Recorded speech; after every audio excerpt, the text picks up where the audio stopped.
Hello everyone, कैसे हैं आप सभी। I hope you all are doing very well.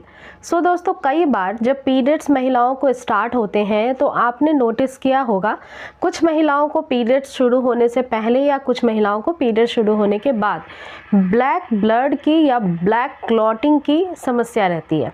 Black colour के अगर आपको ब्लीडिंग्स आते हैं या फिर क्लॉट्स आते हैं तो क्या ये नॉर्मल होता है, क्या ये नेचुरल होता है या ये एबनॉर्मल होता है, किसी भी बीमारी का संकेत हो सकता है। तो ये हर महिला को पता होना चाहिए। वैसे तो अगर आपके पीरियड्स शुरू हुई है और 1-2 दिन ही हुए हैं ब्लैक ब्लड्स जाते हुए, चाहे वो शुरुआत के दिन हो चाहे वो बाद के दिन हो, तो ये बिल्कुल नॉर्मल होता है, क्योंकि आपकी जो नली होती है जहाँ से आपके पीरियड्स के फ्लो स्टार्ट होते हैं आने, वहाँ पे कई बार ऐसा होता है कि आपका ब्लीडिंग स्टार्ट हो गया है या लास्ट टाइम जो पीरियड्स एंड हुआ था उसमें की कुछ ब्लीडिंग रह गई है पैसेज में, तो वो ऑक्सीजन के कांटेक्ट में आके ऑक्सीडाइज्ड हो जाती है और देन उसके बाद जब नेक्स्ट पीरियड शुरू होता है तो वो ब्लैक कलर का आता है। तो यदि 1-2 दिन की आपकी इस तरह की ब्लीडिंग होती है स्टार्टिंग में या फिर एंड में, तो ये बिल्कुल नॉर्मल होता है। लेकिन अगर इससे ज़्यादा ड्यूरेशन हो गया है, आपका ब्लैक ब्लड आता ही जा रहा है, तो इसके कुछ साइन हो सकती हैं जो कि अबनॉर्मल होते हैं और जिस पे आपको ध्यान देना चाहिए, क्योंकि ये फिर बाद में इनफर्टिलिटी का रीज़न भी बन सकते हैं। सबसे पहला कारण होता है कि कुछ महिलाओं को थायराइड की प्रॉब्लम होती है।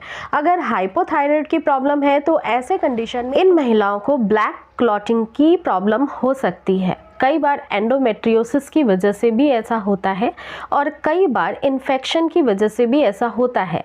मान लीजिए कि आपको ब्लैक क्लॉटिंग आ रही है, उसके साथ ईचिंग भी हो रही है और साथ ही साथ बहुत ज़्यादा आपको जो है प्रॉब्लम फेस करना पड़ रहा है आपके निचले अंगों में, तो फिर ये किसी न किसी प्रकार के इन्फेक्शन का संकेत भी हो सकता है। कुछ महिलाओं में इसका रीजन हार्मोन के चेंजेस की वजह से भी हो सकता है। कई सारी महिलाएं बहुत ज़्यादा स्ट्रेस में रहती हैं, तो ये हार्मोन को कहीं ना कहीं डिसबैलेंस करता है, जिसकी वजह से इसका प्रभाव जो है आपको पीरियड्स पे देखने को मिलता है।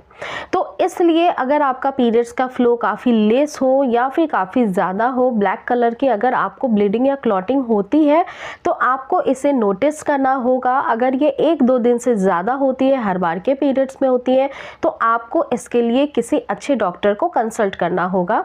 इसके साथ ही अगर आपको इन्फेक्शन की वजह से ऐसा होता है, डायग्नोस हो चुका है, तो ये मेडिकेशन से ही ठीक होती है। लेकिन साथ ही साथ आपको कुछ डाइट टिप्स को ज़रूर फॉलो करना चाहिए, जिसकी वजह से ये प्रॉब्लम ठीक हो जाए और फिर आपका जो प्रेगनेंसी के लिए यूट्रस है वो रेडी भी हो जाए।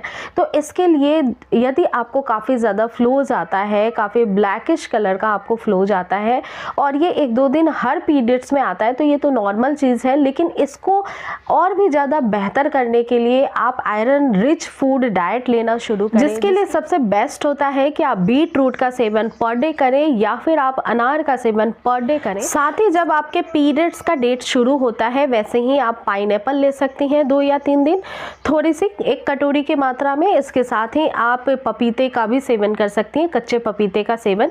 इससे आपका जो आंत है या फिर यूट्रस है वो क्लीन अच्छे से होता है और स्पेशली ये कई बार आंतों की गर्मी की वजह से भी होता है, तो आपके इंटेस्टाइन को क्लीन करना भी काफ़ी ज़्यादा इंपॉर्टेंट है, जिसके लिए ये सारी चीज़ें मदद करेंगी, क्योंकि इसमें फाइबर भी होता है, न्यूट्रिएंट्स भी होते हैं और साथ ही साथ ऐसे कुछ कंपाउंड होते हैं जो आपके शरीर में पीरियड्स आने के जो फ्लू होते हैं या ब्लैकिश कलर का जो पीरियड्स आता है उसको ठीक करने के लिए मददगार होते हैं। साथ ही आप चाहें तो अदरक का सेवन भी कर सकती हैं। जब आपके पीरियड शुरू होते हैं आप अदरक बॉयल करके और 1 गिलास पानी के अंदर जब उसका पूरा अर्क निकल जाए तो उसको ठंडा कर लीजिए गुनगुना और फिर इसको पी सकती हैं आप। इससे भी आपको बहुत ज़्यादा फ़ायदा मिलेगा। इसके साथ ही आप 1 गिलास दूध के अंदर अरंडी का जो तेल होता है वो थोड़ी सी मात्रा में, लगभग ½ चम्मच से भी कम मिक्स करके रात को पी सकती हैं। ये भी बहुत फ़ायदा पहुंचाता है, पीरियड्स के कंडीशन में किसी भी प्रकार की एबनॉर्मेलिटी को ठीक करता है। आंतों को ठंडक पहुंचाने के लिए जो चीज़ें ठंडी होती हैं वो ज़रूर खानी चाहिए, जैसे कि आपके पीरियड्स जब नहीं होते हैं उस समय अच्छी मात्रा में पानी लेना, फल फ्रूट्स खाना सीजनल। इसके इसके अलावा कम तेल मसाले का सेवन करना ये भी काफ़ी ज़्यादा ज़रूरी होता है। कई बार शरीर की गर्मी की वजह से भी पीरियड्स में इस तरह के क्लॉट्स आते रहते हैं। सो फ्रेंड्स, ये कुछ अमेजिंग टिप्स थे जिसे फॉलो करके आप अपने ब्लैक पीरियड्स के प्रॉब्लम से राहत पा सकते हैं। साथ ही साथ दोस्तों, आप प्रेगनेंसी ट्राई कर रही हैं तो आप काफ़ी सारी इस चैनल पे मोर ऑफ द केसेस जो वीडियोस हैं वो फर्टिलिटी बढ़ाने के ऊपर ही बनाई गई हैं, तो उन्हें भी ज़रूर मेरे वीडियो के प्लेलिस्ट में जाकर देखना शुरू करें और सारे टिप्स फॉलो करें ताकि आपको नेचुरल कंसीवमेंट हो जाए। और ये जो टिप्स मैंने आपको बताया है ये ज़रूर आप नोटिस भी करें और फॉलो भी करें, जिससे कि आपको बेस्ट रिजल्ट मिल सके और ज़रूरत पड़ने पे तुरंत डॉक्टर से कंसल्ट भी कर सकें। तो उम्मीद करती हूँ ये वीडियो आपके लिए काफ़ी हेल्पफुल थी। अगर आप ऐसे ही वीडियोस को देखना चाहते हैं तो ज़रूर चैनल को सब्सक्राइब करें, वीडियो पसंद आई है तो लाइक करें। मिलती हूँ नेक्स्ट वीडियो के साथ। Stay tuned guys, be positive. Thanks for watching.